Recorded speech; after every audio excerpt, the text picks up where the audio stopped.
Con đi đâu ấy? Con đi chơi. Con đi chơi. Mà sao con phóng nhanh như vậy? Thôi quay về nhà bà, mẹ gội đầu tắm rửa cho rồi còn đi ấy nào, đi đón chị Bông nào. Nhanh lên. Wow. Mẹ đi đi.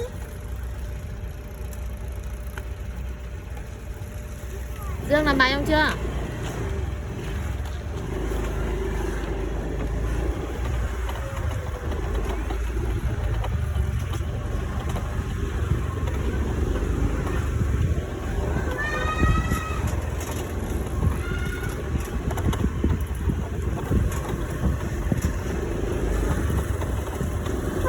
Đi cẩn thận nào.